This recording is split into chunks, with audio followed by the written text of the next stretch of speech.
what we have been taught to run after something in this past phase life. And what I feel is full of FOMO and distraction, due to which I find myself lost and distracted. So I wanted to ask, how can I align my career and ambition with inner satisfaction and contentment? You said FOMO. Yes, sir. Fear of missing out. Thank you. Please. This is Acharya Prashant. We're doing a reaction videos. Welcome to my reaction series. I'm Cody. If you've never been to the channel, I welcome to watch this with me. I let AP speak. I might add a few things just for some clarity on what I might be interpreting. So let's see what this is about. Fear of missing out. Because, you know, we all kind of suffer from that, right? We are all indeed missing out. But do we realize what we are missing out on? It's like one's house is on fire. Huh? That's the reason. There is nothing on the TV because the entire house is ablaze, right? And he feels that he is missing out on the cricket match. A huge FOMO. The phone is luckier. It happens to have an internal battery. So he says, you know, everybody is right there. Some of them are there in the stadium itself. Others are enjoying the live stream. I'm the only unfortunate one missing out. Missing out on the cricket match. And the house is on fire. Do we realize what we are missing out on? The fellow is not lying. He is actually missing out on the cricket match. But there is something called perspective. Perspective, no?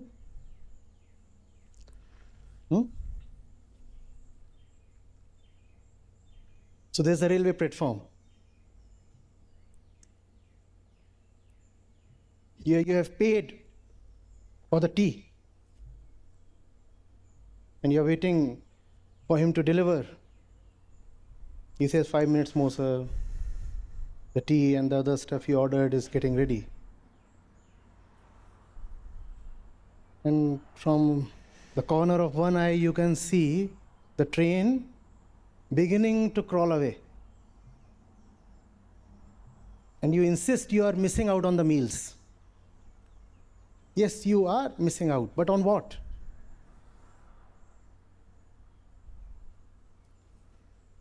But on what?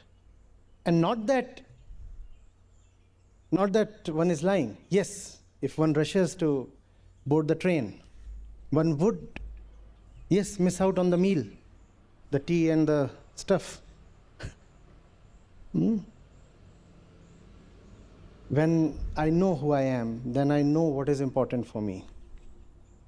Knowing oneself does not mean knowing anything beyond one's misery. Please know this. Because when you know yourself, you will realize that you are Shuddha Buddha Atma. No. You look within, there is nothing great you are going to observe. And that's not bad news. Because if you can observe all the rubbish within, the observation itself cleans things up.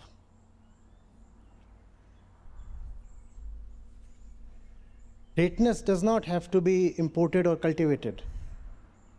If the inner rubbish can be cleaned up, you realize that's all. You don't need an additional thing called greatness.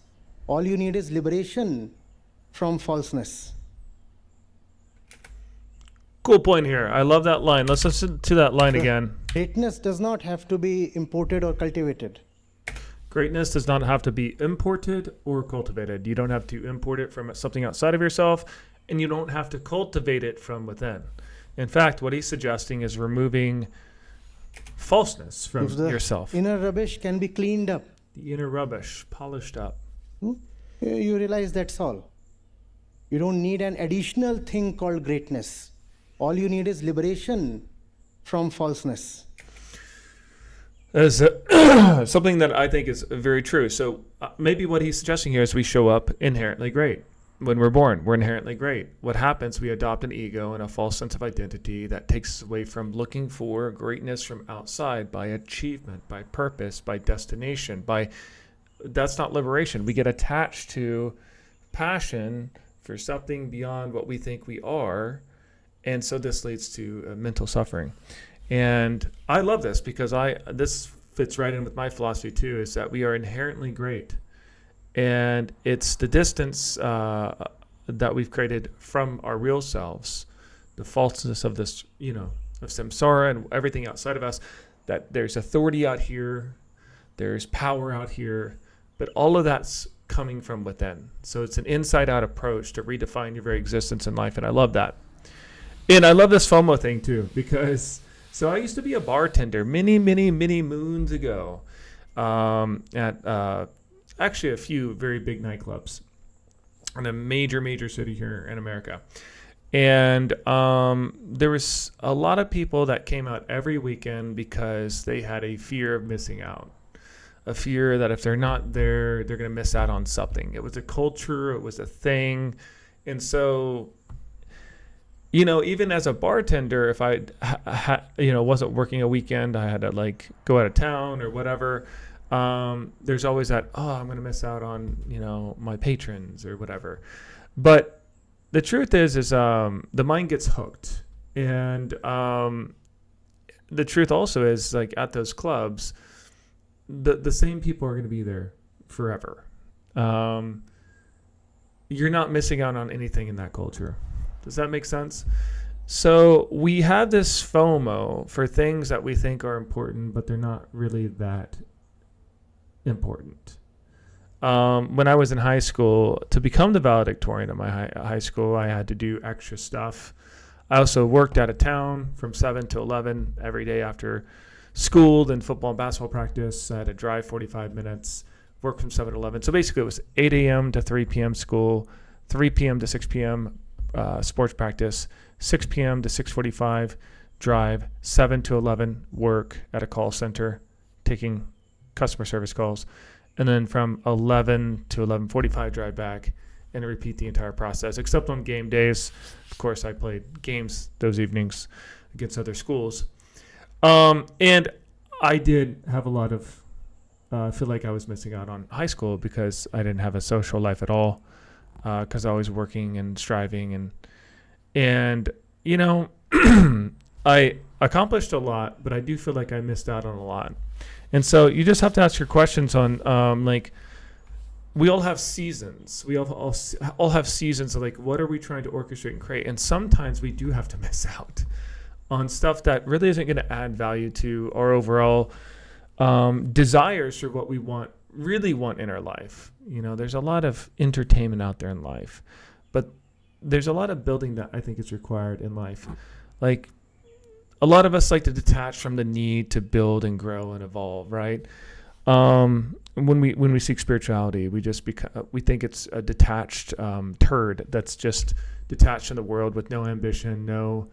I think it's a blended approach, the middle way. If there was a modern day Buddha today, the middle way would be, please enjoy the luxuries of life and the opportunities of life and enjoy the game. It's like a video game. Enjoy the game, but don't take it so seriously if you don't get to the final destination, or suffer because you don't get to the final destination. Maybe know that inherently you are great and the final destination will take shape quicker if you stop chasing it so much and enjoy the process, enjoy the game, enjoy the show, but don't take the show so seriously. So enjoy modern comfort and modern convenience and modern opportunity, right? But don't be so wrapped up in it that it defines your very existence and your inherent greatness. I have to have X, Y, and Z to feel adequate and great. No, greatness starts from the beginning. Everything else is not a need or requirement. It's just something that you want to do because it's fun to do. I think the funness, the playfulness of life needs to come back into life. The process is of negation, reduction. So a process of taking away, stripping away. Bruce Lee talks about this a lot in his own Inner Philosophy, the great martial artist, where he simplified martial arts. He learned all these forms, but then he simplified. He basically reduced it down to the singular smallest parts, the single smallest movements to become his greatest self. And basically AP's saying here to reach liberation, it's reduction. It's removing all this stuff that we've stored, thinking that that's what is going to lead to happiness and fulfillment and liberation. It's actually removal of it all, almost an entire letting go of the whole process, even letting go of the mind, which is the final battle, the final boss.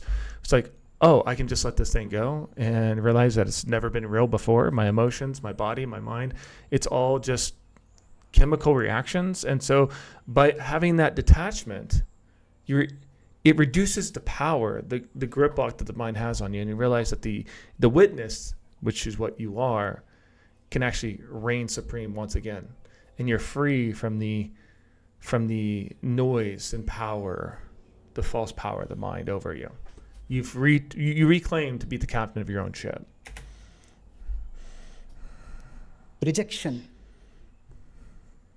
Reject what is not needed. Reject what is, and what you need is there. Behind all FOMO is the fear of missing out on what life has the potential to deliver to each of us. But since we don't know ourselves fully enough, so we don't read the message, we don't read our insides. So there is a general kind of anxiety with no specific object whatsoever. A general kind of objectless anxiety. Kuch to gadbad hai. I'm missing out on something. What exactly is that thing? We don't know. And I'll never admit that I don't know what I'm missing out on. Objectless anxiety. I love this because, I was reading this book, and, I read all this weird stuff. But it basically says that we think we have a singular mind, but really we have one mind. And so all the different things that you kind of processed in your brain perhaps suggests that we all have processed the same kind of material or feelings or discombobulations. And one, that makes you not have to take this whole thing, the supercomputer, so seriously all the time. Like every thought you have to grip onto and latch onto and stick to, and then that's how you form, instead of just stop taking it so seriously. I think there's potent power in that.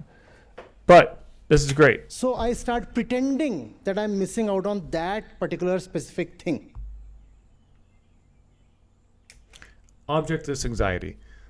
We've all experienced. Maybe I think the dominant percent of people experience objectless anxiety. Something is missing. I don't know what it is. Something is not making me complete. I don't know what it is. So this objectless anxiety, because it's a complete mystery. It lingers, I think, with the majority of the human population. I mean, look at this woman here, not to call her out or anything, but she looks like she has something going on that's gripping her. Or maybe she's deeply concentrated. I can't read everyone's faces. But disturbed slightly, maybe. And we, every single day there's moments of disturbance within all of us. But he's hitting on a good pain point here. Let's see how he finishes it. That the assertion is hollow is proven to us every day, every night. Because what you claim to be the object of your desire is not something that always remains unachievable. Today, as we stand here, this century, economically, technologically, we are more empowered than human beings ever have been. So many objects of our desire that we very easily obtain today were things that were unavailable even to kings just a few centuries back. 1,000,000,000%. Don't we succeed in getting the thing that we desire many times, don't we? We do. Temperature controlled environments, horsepower, hundreds of horses powering our chariots or our cars, piping hot food served to us on every street corner, things that modern kings and queens would have dreamt of everywhere they went. And that proportion is only increasing. But does the hollowness go away? What does that prove? That which you thought of as the thing that you are missing was not the thing that you were missing. Bingo. You were missing something else. What is that? You were missing something else. What is it? What is that lingering feeling? But we don't want to admit what we are really missing. So we say, I'm missing new curtains in the house. The car is missing a new pair of wheels.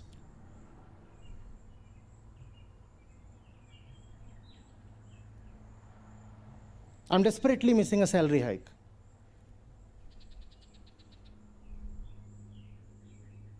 And if there is nobody else to paste the missing status on, then you pick up your phone and some random number from the contacts list and say, I'm missing you.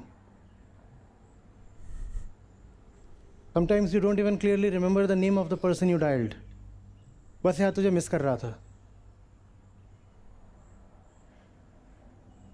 The fellow might happen to be the cop who arrested you once.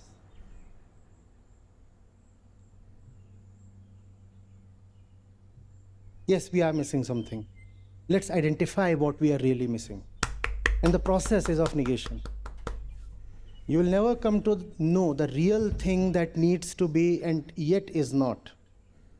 That in some way actually is and yet is not. You'll never come to know of that thing. Paradox. We talk a lot about paradox on this channel. That was a huge paradoxical statement there. If you keep convincing yourself of false objects of desire, I want this, I want this, I want this, I want this, and your time is limited, your energy is limited. If you rush after all these objects, 70, 80, 90 years, the blink of an eye. True.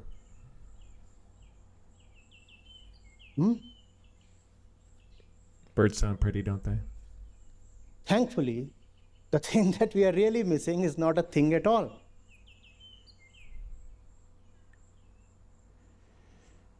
It is just to relieve yourself of the things that you're not missing. A shift in perception is what he's saying. He mentioned perception in the very beginning of the video, and he's going back to it. A shift in perception. It's nothing. This is beautiful. This is how simple it is, yet how hard it is. And he mentioned that paradox too.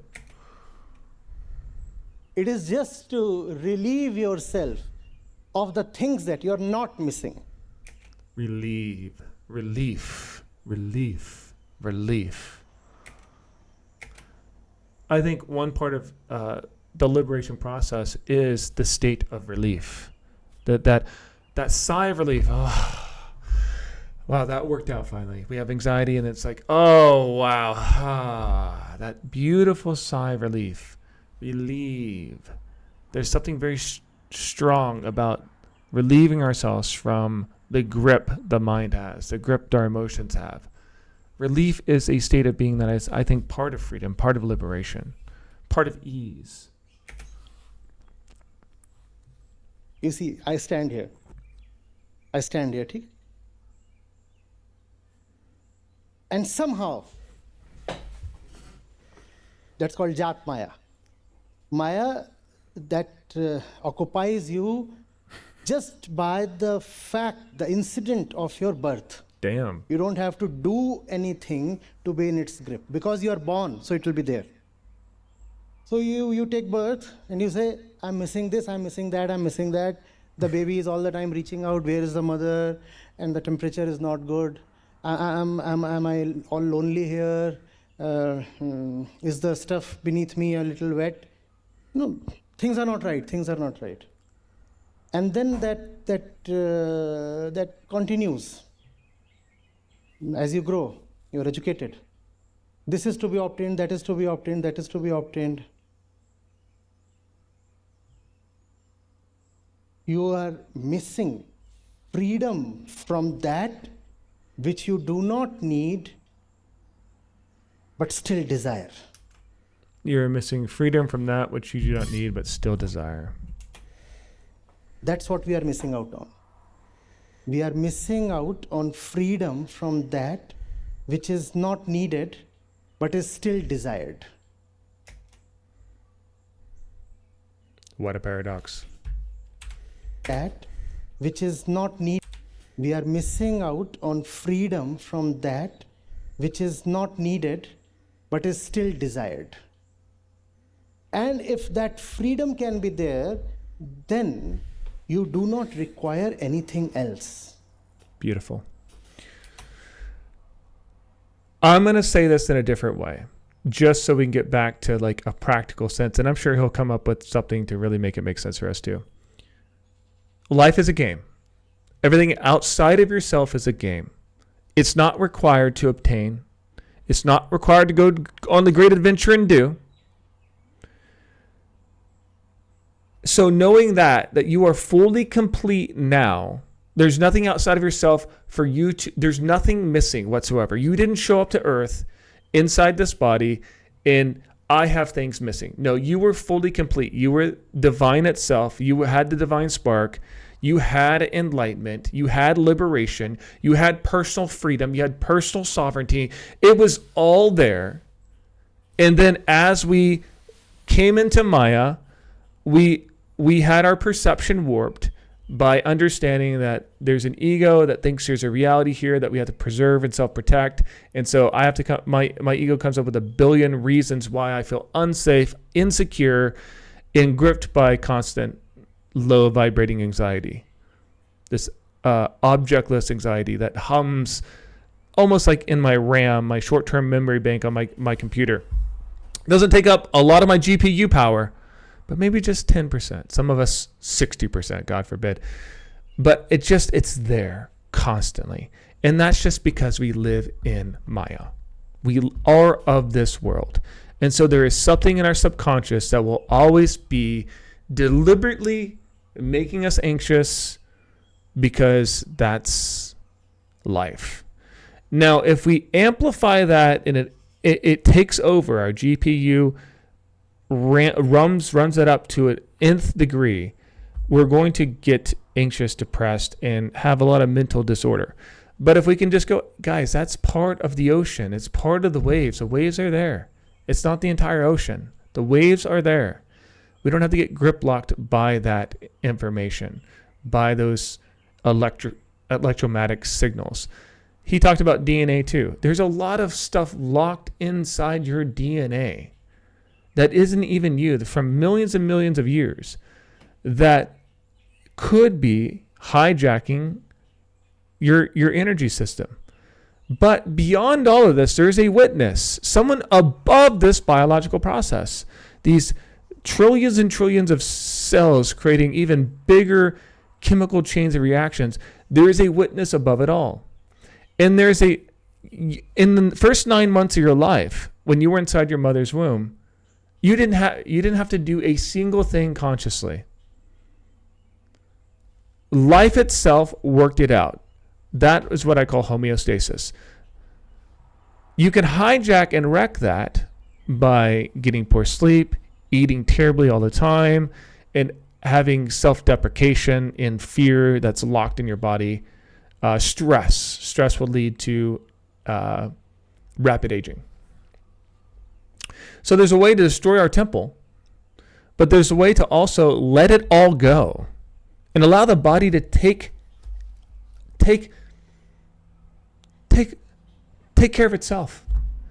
Just like you in this life.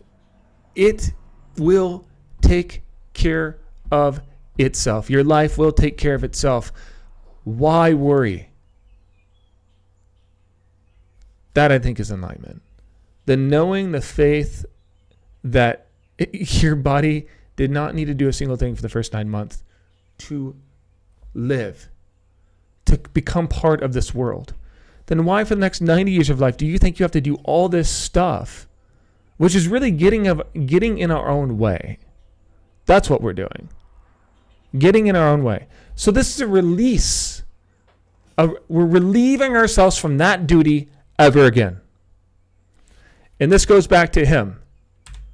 We are missing out on freedom from that which is not needed, but is still wanted, desired. That's what I think he's explaining here. So you've just relieved yourself from what is not needed, which is nothing outside of yourself to obtain, do, or become, but it's still desired. There's something in us, an inner flame that wants to evolve, that wants to grow. There's something in us that it's like a plant, okay? That plant wants to grow. There's something in it that makes it want to grow. There's something in us, willpower, that makes us want to grow. Bigger, beyond what we are. Maybe that's human evolution. Maybe we're all supposed to grow into something beyond what we currently are in our own DNA. Maybe that's the nature within us, constantly expanding. I don't know. But you have to pivot that or balance that with freedom. In the moment freedom becomes too lackadaisical, you're going to suffer from lethargy. Because just sitting around all day and doing absolutely nothing, being lethargic makes one sick. So if you're doing too much and you're taking the game way too seriously, you suffer. If you let the game go completely, you're suffering in a way too, because you're missing out on this intensity and this juiciness and aliveness of life. And juiciness and aliveness isn't always doing, but I think to get the best sleep possible in this temple, you have to exert a lot of energy. Like, you know that when you work your ass off, if it's physically or mentally, you sleep the hardest. So maybe the system was designed to do that. And I feel like resiliency, when you do hard things, the emotions, they don't hit us as hard as they do with someone who's more soft, who doesn't like doing hard things. The emotions grip lock them even harder and stronger. They're overcome by them. Someone who has much more resiliency, physically and mentally, they don't take all of that they're not as soft. They don't get as wrecked by that. So I'm going on a tangent here, but I'm just saying that there has to be a balance between what is needed but is still desired, and not feeling like we're missing out by sacrificing our freedom from within for some worldly objective. There's a balance. There's a hybridness. There's a middle way, like Gautama Buddha would always talk about. A middle way in this reality. It's not needed, but is still desired.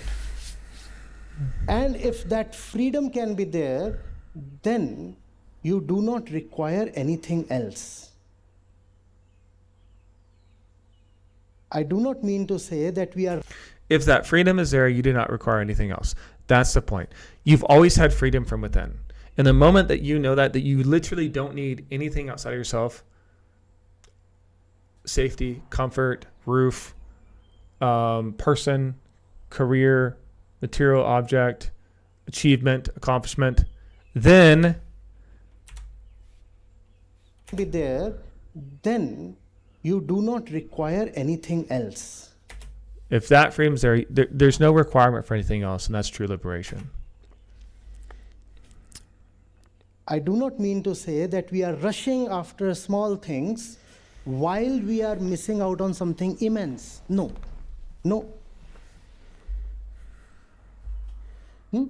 That too would be a misleading imagery. A human being rushing after toys and this and that. Let me bring some spices to the kitchen. Let me watch that new movie. Let me plan that fancy vacation. That's the tone usually in spirituality. You are rushing after all these worldly, mortal, carnal things, and you are missing out on Bhagwan. This is exactly what I was saying too, is like, you can play the game and enjoy the game and enjoy all and take pleasure in life, right? It's not that you are rushing after small things and missing out on something vast, virat, immense. No. That too is a thing of your desire. That too is a thing of your imagination. That too is a thing of your lack of consciousness. Immensity that you can think of is a very petty thing, no? If I can call something as immense,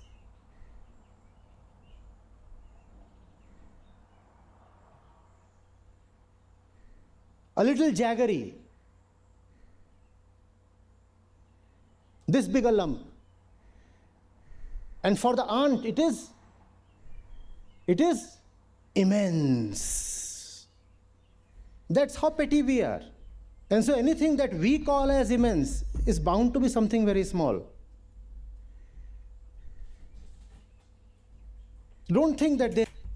I love this. And I think it's huge that we have to take the ordinary out of the having fun in life, enjoying life as less spiritual. Those are for, look at them and, lost. Guys, the person who is spiritual and taking life way too seriously and can't indulge in the aliveness of life is not spiritual. He's lost. He's lost.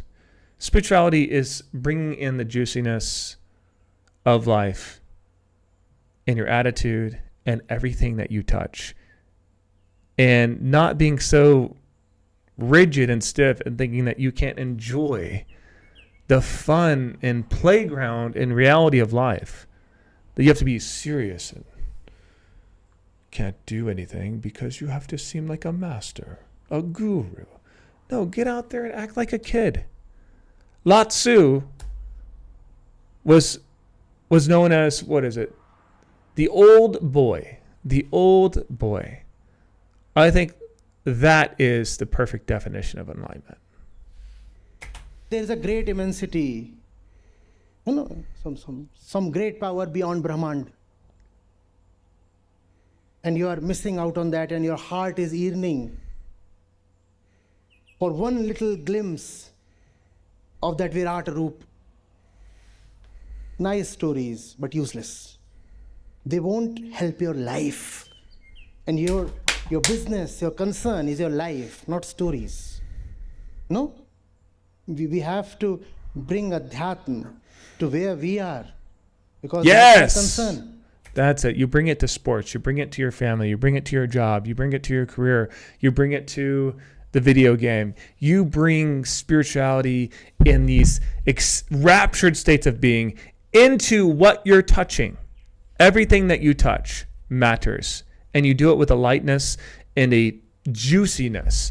And that is permeating reality with spirituality. That's permeating divine rapture with everything that you touch. Instead of being cut off and saying that only certain things require this or are this. It's again breaking Maya up. Again, Maya, M-A, is to measure. It's breaking spirituality up. The divine cosmos themselves, which you are part of, Earth is a part of, matter is a part of, DNA is a part of, the air we breathe, the gravity we feel, is all part of this very fabric of existence, which is all of you. And everything that you touch has divine grace. In the Course in Miracles, it talks about how fear is the ultimate illusion. And everything that isn't fear is not God. And they use the word God. It's false. It's false. We could say it's false. It's not truth. And everything that is God is truth. So fear is the greatest illusion. There is no fear in this perfect cosmic world. It's all a mental construct. And so it's false. It's not truth. There's power in that to understand and adopt that perspective.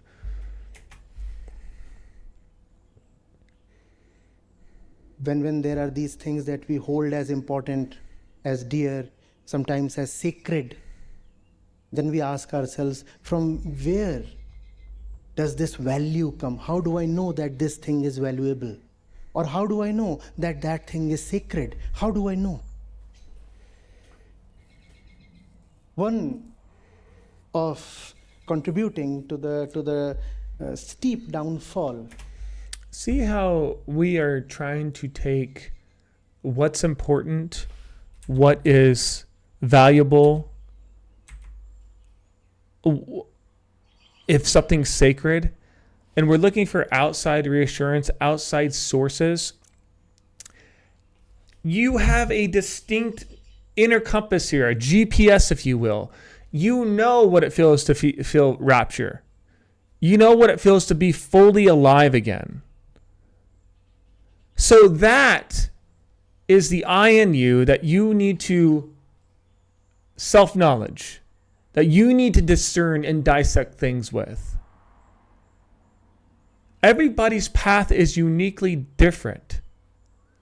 This is what creates beautiful people. And you can't be afraid to buck tradition or do things differently, which is authenticity, which is critical in life. It's not a tribal mindset where, hey, we got to do what everyone else does for safety. Yeah, I mean, that's a very dull and boring life, and you're fracturing yourself because you're not being authentic. I love this with AP. Of contributing to the steep downfall of pop spirituality has been the total absence of epistemology. Simply put, the question, how do I know? How do I know? When you say, but that is important, the question must be, how do I know? That which you are calling as important has not always been called important. In fact, today you are calling it important. You aren't finding the same thing equally important 10 years back. What's taken as important in one culture, one country at one time isn't taken as important or valuable or sacred in another culture, another country, another era. How do you know something really is? Then all desires are based on assumptions, because all desires involve an object. You will desire the object only when, first of all, you assume that the object has some value. We never know that the object has value. We attribute a value. We project a value. The label, the price tag comes from us. We go and put it on the object, and then we say, my God, such a valuable object. Just that we are unconscious when we are attributing that value. Or we do not realize that somebody put that tag on that object, and we never questioned, how is that object really so valuable? And in the field of religion, how is that object sacred? What is the definition of sacredness? Kindly convince me that the thing or whatever method or this, that is sacred. Sacredness is not so cheap. Sacredness is something that you have to discover in your own heart. Bingo! Through your own inquiry. Here we through go, your own baby. life, and then you come to that Yes. which can be called as sacred. It's not that, that particular place is sacred. That particular stone is sacred. That particular direction is sacred. Pray facing that direction. What is this? See how it always circles back to you. You're not letting other people tell you what's valuable, what's sacred. You have to create that sovereignty within yourself. I'm sure AP ruffles some people's feathers, but he speaks his own truth.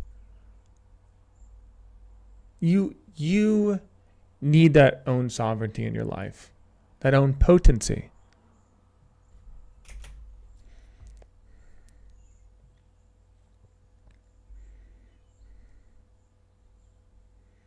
Am I clarifying or complicating? I'm not sure. I never am. You're talking about missing out, fear of missing out. Missing out on what? On something, right? You already know that something. At least you have some idea, some whiff. Ask yourself, how do I know that this thing is worth pursuing? How do I know? Don't attribute or leave it to common sense. Well, everybody pursues it, it's commonsensical. Isn't it obvious? Everybody goes after it, so this thing must be valuable. We won't take such answers. We want honest, independent, individual inquiries. How do I know that this institution, this action, this belief, this that, this whatever, this is indeed something I cannot do without? Self-inquiry, my friends. And in that, facts come handy. In fact, the emergence of, first of all, search engines, and now AI bots that converse with us, they are a blessing. Because you can know the facts.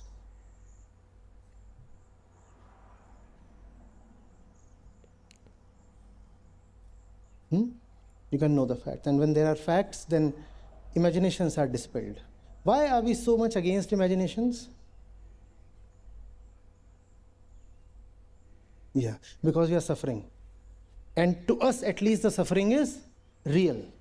And that which is real, at least for us, cannot be healed with imaginations. You go to a doctor, you say, I'm really suffering. There's a kidney stone. And he says, imagine there is no stone. Will that help? We need to know facts. My friends, oh my gosh, what a great episode. That was absolutely amazing. Really, really awesome. I really would love for you guys to let me know what kind of struck you the most with what AP said. You can always also add your own 2 cents in the comments below as well. It'd mean a lot to me to just like the video, subscribe to the channel, comment. That helps push the algorithm out to many other Acharya Prashant fans, and maybe even those here in America who have not explored or know who he is yet. Always helping to expand his reach from my small channel. Everything goes a long way, guys. So thank you so much. I appreciate you very much from the bottom of my heart. I hope you enjoyed this episode, and I will definitely catch you on the next reaction show. Let's see you guys then. Take care.